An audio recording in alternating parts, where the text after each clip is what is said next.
Musailamah, si nabi palsu. Bagian 2. Perang Yamamah. Ketika Rasulullah Shallallahu Alaihi Wasallam wafat, Abu Bakar radhiyallahu anhu menggantikan beliau memimpin umat Islam. Di antara kebijakan prioritas Abu Bakar adalah mengirim pasukan menghadapi orang-orang murtad, semisal pengikut Musailamah Al-Kadzab dan lainnya. Abu Bakar mengirim Ikrimah bin Abi Jahal dan didampingi Syurahbil bin Hasanah menghadapi nabi palsu pendusta itu. Setelah mengemban tugas, Ikrimah terburu-buru melakukan penyerangan. Ia dan pasukannya pun berhasil dipukul mundur para pembela Musailamah. Ikrimah mengirim surat kepada Abu Bakar, mengabarkan kondisi di lapangan dan meminta masukan kepadanya.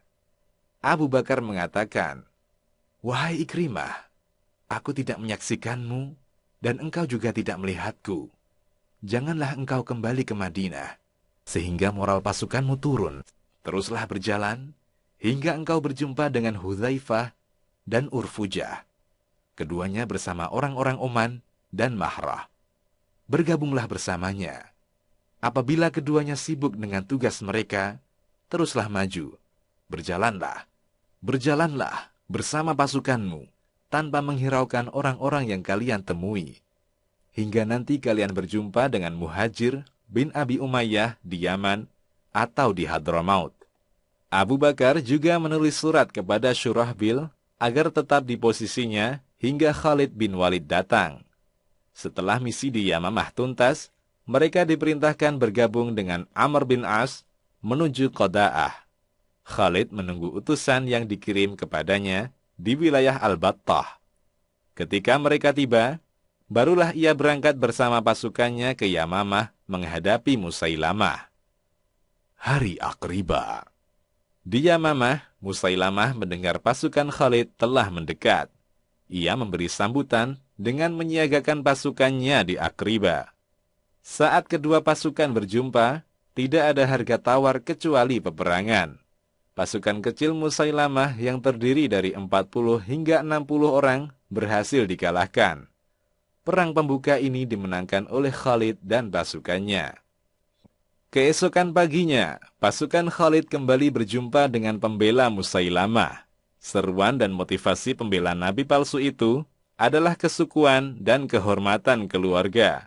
Anak Musailamah Al-Kadzab, Syurahbil bin Musailamah, memotivasi pasukannya dengan mengatakan, "Berperanglah untuk membela nasab kalian, dan jagalah istri-istri kalian." Panji kaum Muhajirin dipegang oleh Salim Maula Abi Hudzaifah radhiyallahu anhu. Orang-orang Muhajirin berkata kepadanya, "Kami khawatir akan ditimpa kekalahan karena dirimu." Para sahabat Muhajirin meragukan kepemimpinan Salim dalam perang ini. Salim menjawab, "Kalau demikian, aku adalah sejelek-jelek pembawa Al-Quran." Ia menepis keraguan Muhajirin. Adapun panji perang kaum Ansar dipegang oleh Thabit bin Qais bin Syammas radhiyallahu anhu, khatib Rasulullah sallallahu alaihi wasallam. Dengan pasukan besar tidak kurang dari 100.000 orang, pasukan Musailamah Al-Kadzab berada di atas angin dan berhasil menekan 12.000 pasukan kaum muslimin di awal peperangan. Mereka berhasil memorak-morandakan pertahanan kaum muslimin. Mereka menerobos barisan tentara-tentara Allah hingga berhasil masuk ke dalam kemah Panglima Khalid bin Walid. Istri Khalid hampir tewas dalam peristiwa itu. Dalam situasi genting tersebut, Thabit bin Qais memotivasi dirinya dan kaum muslimin dengan mengatakan, "Alangkah buruknya yang kalian biasakan ini, wahai kaum muslimin. Ya Allah, aku berlepas diri dari apa yang mereka orang-orang Yamamah perbuat, dan aku mohon maafmu atas apa yang diperbuat kaum muslimin." Kemudian ia berperang hingga menemui ajalnya. Abu Hudzaifah berkata, "Wahai para penghafal Al-Quran, hiasilah Al-Quran dengan amalan." Zaid bin Al-Khattab berkata, "Wahai para pasukan, buanglah kerisauan kalian, hadapi musuh kalian, melangkahlah maju. Demi Allah, aku tidak akan berbicara sepatah kata pun hingga aku berjumpa dengan Allah. barulah aku berbicara kepadanya dengan hujahku." Kemudian Zaid berperang tanpa rasa takut dan gentar. Saudara Umar bin Al-Khattab dan pemimpin pasukan sayap kanan ini dipertemukan Allah dengan Naharul Rijal, orang yang mengkhianati amanah Rasulullah Sallallahu Alaihi Wasallam dan malah memilih bergabung dengan Musailamah Al-Kadzab. Pedang keduanya pun saling hantam hingga Naharul Rijal tewas. Kematian tangan kanan Musailamah ini kontan menurunkan moral pasukan Bani Hanifah. Kecamuk perang Yamamah kian memanas. Teriakan pengobar semangat, amarah, dan jeritan luka menggema di mana-mana. Gemerincing dan denting pedang saling menghantam. Desir suara anak panah dan tombak membelah angin. Deru derap langkah pasukan berpacu dengan kuda-kuda. Mental yang lemah akan menggoyahkan langkah. Niat yang keliru membuat jihad yang berat tiadalah arti selain lumuran debu. Di kaki, tangan, dan wajah, jasad-jasad terhempas ke bumi, berpisah dengan nyawanya. Itulah pemandangan yang terjadi dalam peperangan. Terkadang kaum muslimin menekan, kadang Bani Hanifah memegang kendali perang. Gugurlah dalam perang ini sahabat-sahabat mulia, Salim Maula Hudzaifah, seorang qari Rasulullah, dan gugur pula Zaid bin Al-Khattab, serta tokoh-tokoh Islam selain keduanya. Tewasnya Nabi palsu. Musailamah Al-Kadzab dan para pembelanya terpojok dan lari ke kebun yang memiliki pagar tinggi. Pasukan sebanyak itu membuat kebun menjadi penuh sesak.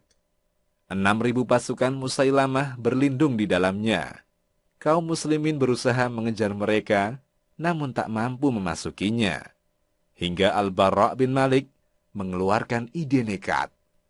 Ia berkata, "Letakkan aku dalam baju besi, kemudian angkat dengan ujung tombak. Angkatlah, hingga aku bisa mencapai ujung atas pagar. Lalu lemparkanlah aku ke dalam kebun. Akan kubukakan pintu dari dalam." Awalnya, orang-orang menolak usulan Al-Bara'. Mereka khawatir akan keselamatannya. Sampai akhirnya, mereka mengangkatnya dan melemparnya ke dalam kebun. Al-Bara' pun masuk ke dalam kebun. Keberanian, keahlian dalam bela diri, dan menggunakan senjata, mengantarkan Al-Bara' ke pintu gerbang setelah ia membunuh 15 orang. Gerbang kebun terbuka. Kebun yang awalnya menjadi benteng Musailamah, kini menjadi kebun kematian untuknya. Kaum muslimin berlari membanjiri kebun. Setelah semuanya masuk, Al-Bara' menutup kembali pintu tersebut dan melemparkan kuncinya ke seberang pagar, sehingga tidak ada satupun yang bisa keluar. Tempat para petani itu kini berubah menjadi medan laga. Pasukan Musailamah Al-Kadzab kian terpojok, sampai akhirnya tewaslah si nabi palsu itu. Musailamah Al-Kadzab di tangan Wahsy bin Harb, bekas budak Jabir bin Mut'im, dan seorang mujahid dari Ansar, Abu Dujanah Simak bin Khirosyah radhiyallahu anhu. Tewasnya Musailamah meruntuhkan moral pengikutnya. Kebanggaan dan kesombongan mereka serta-merta luruh, larut dalam situasi itu. Mereka seolah-olah tersadar dari sihir, bingung tak berbuat sesuatu pun. Akhirnya mereka menyerah. Setelah sejumlah 21.000 dari mereka tewas dalam pertempuran, dan ada yang mengatakan 500 atau 600 atau bahkan 1.200 kaum muslimin syahid. Jumlah korban yang besar. Setelah perang usai, orang-orang Bani Hanifah didatangkan ke Madinah untuk bertemu dengan Abu Bakar radhiyallahu anhu. Mereka diminta bercerita tentang kenabian Musailamah. Abu Bakar bertanya tentang sajak yang dibuat Musailamah. Mereka menyebutkan beberapa contoh di antaranya. Lalu Abu Bakar berkomentar, "Subhanallah, celaka kalian. Kalimat-kalimat tersebut bukanlah berasal dari Tuhan, bahkan orang yang baik sekalipun. Bagaimana hal itu bisa membimbing kalian?" Tarikh Ar-Rusul wal Muluk oleh At-Tabari, Al-Bidayah wan Nihayah oleh Ibnu Katsir, dan Tabaqatul Kubra oleh Ibnu Sa'ad, dan Al-Isabah oleh Ibnu Hajar. Inilah akhir dari kisah Nabi palsu Musailamah Al-Kadzab. Ia berdusta atas wahyu, hingga kini gelar Al-Kadzab atau si pendusta selalu disandang di akhir namanya. Kehinaan ia dapatkan di dunia dan kelak di akhirat sana. Demikian, Allahu a'lam. Kisahmuslim.com. Kisah penggugah jiwa.